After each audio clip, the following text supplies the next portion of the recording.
So ayun mga kadabs, bali mag-unbox tayo nitong ating bagong na purchase na Epson EcoTank L3210. Yan, Epson EcoTank L3210. So ayan, bali kaka-purchase nga lang natin ito kasi kailangan ng user or dito sa company user. So ito nga pala ay latest model ng ating Epson. Disclaimer lang, hindi po to advertisement, just for the video lang mga kadabs. So ang nag-request nga tayo sa ating logistic department ng Epson L360, ang sabi nila ay out of stock na. So ito yung laman niya mga kadabs, DVD installer tsaka yung user manual or user guide kung how to install o how to install properly ng printer. So yan, tinanggal na nga natin itong styro to protect the printer para hindi siya reshuffle dyan. Tapos itong karton, tsaka ito yung ink nya. Yan yung ink nya, black, yellow, magenta, cyan. Yan. May number siya na 003. So yan, nilabas na nga natin tong printer, tsaka yan yung laman lang niya. May styro tsaka yung USB cord para sa printer natin to connect to the computer. Yan. So yan yung ating printer, naka-plastic siya. Tsaka may mapapansin nyo may kulay blue na tape para ma-prevent din yung pag open ng mga scanner, open ng Hindi ko lang alam kung ba't nakaangat tong isang lock or isang takip sa pinaka loob ng printer. Yan, makikita nyo yung may sulat na Epson or logo na Epson, nakaangat siya. So ang ginawa ko dyan ay tinanggal ko muna yung mga tape na kulay blue para ma-access na natin yung ibang parts niya. Bali, itong video na to is kasama na din pala sa pag-install ng printer dun sa unit, pero ikakat-cut ko lang yung mga video, hindi complete details. Kasama na din yung print test. Ito palang Epson na to ay may sukat to na 7.0 inch ang taas niya, at saka yung lapad naman niya is 13.7. Haba naman niya is 14.8 inch. Yung 13.7 inch din yun. So yun. Regarding naman sa ink, ang black ink niya is may 4,500 pages na pwede ka nang i-print. Kasi sa colored naman, halo-halo na yon. Basta mag-print ka ng colored paper or colored printout is 7,500 pages. Yun. Tsaka makakapag-replace ng bottle, pero actually hindi pa to accurate. Hindi naman nabibilang yung pag-print natin ng papel. Sa paper size niya pala is print E4 yung pwede nating i-print.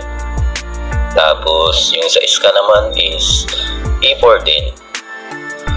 Tapos ang kinagustuhan ko dito sa printer na to is madali siya i-prepare, friendly user siya, or yung kahit mag-paper jump, madali mo siyang gabutin. So ayan, natanggal na nga natin yung tape na sticker or tape na kulay blue.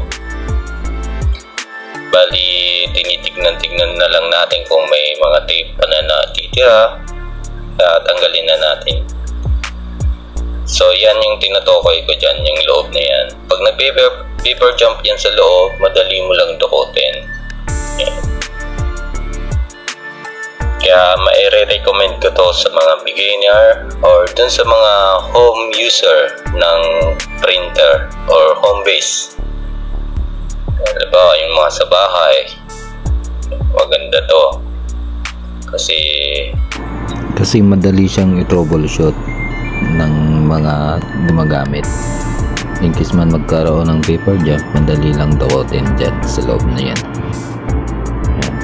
Dinidimo-dimo kung paano idukutin yung paper na magpi-paper jump dyan sa loob. Tapos ito pala ang lagay ng paper feeder. Dyan mo isi-set up yung papel. So yan, ito pala yung ink tank nya. Tapos yung glue, yan yung mga takip ng ink tank nya. Dyan lang natin ibubuhos yung ink na may kasamang ganyan, bottled ink.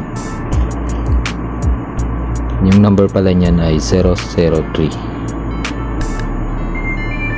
Tapos yung kasama pa niya dun sa box ng printer ay itong USB cable at saka power cable cord. So yan, chine-check ko muna yung ilalim, then double check ko. Kasi binalik ko pala itong tinanggal natin na takip na may logo ng Epson.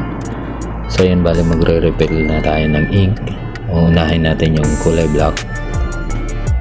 Yan, itong black na to. So yan, bali hindi ko pinasplayan para makita nyo kung paano mag-refill. Importante din pala na ang gamit natin ay yung bottle na yan, kasi may parang sukat siya doon sa ink tank natin. Yan. Yan yung tinuturo ko, yung may angle. Yan yung sukat dyan. Tapos push lang natin yan, kunting push lang sa ilalim. Yan. Tapos makikita natin dyan yung ink level. Yan, pinapakita ko yung ink level dyan, na tumataas na yung ink level dyan sa parang transparent na kulay. So ayan, tapos na natin yung black. Sunod na natin tong dilaw, yellow. Ganun lang din, pinapakita ko yung ink tank level. Yan.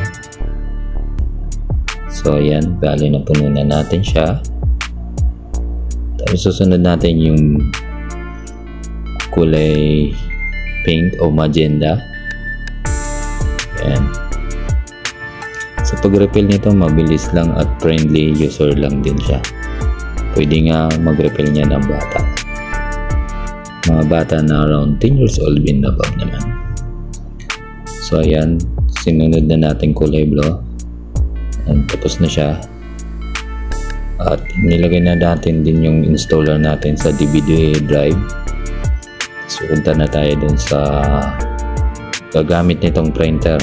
Bali ang gagamit nito is logistic department. Bali sinitap lang natin ito doon. In-install na din natin yan. Yan, madali lang mag-install nito. Kailangan mo lang basahin yung mga procedure. Tsaka mga option doon is accept, license, yes, tsaka ano lang, ganyan lang.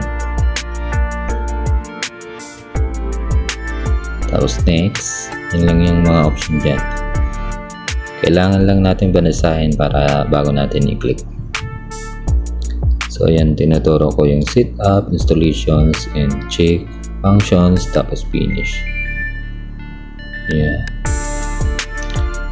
Pinapakita dyan yung pag-refill ng ink. Yan. Tapos ito pag-install or pag-download ng drivers ng printer. Bali, nagda-download siya from internet papunta dyan sa ating printer or sa PC.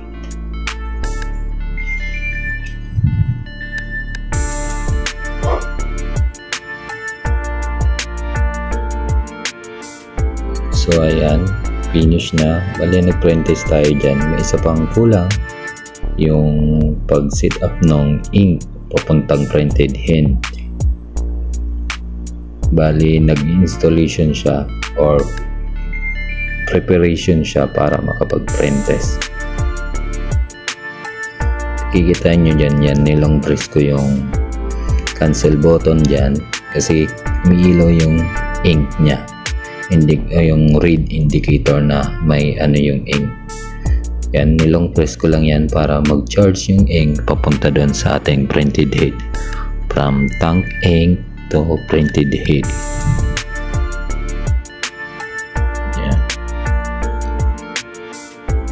preparing the ink system. Yan yung makikita nyo dyan.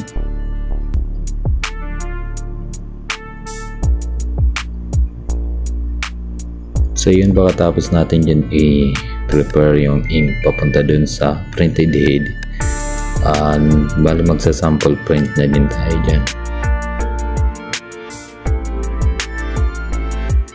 Yan, makikita nyo dyan yung ink level nya is bawas na dahil transfer nya na dun yung ink papuntang printed head. Kasi pag binili natin tong printer, walang ink yung printed head nya, kahit yung ink tank nya wala din.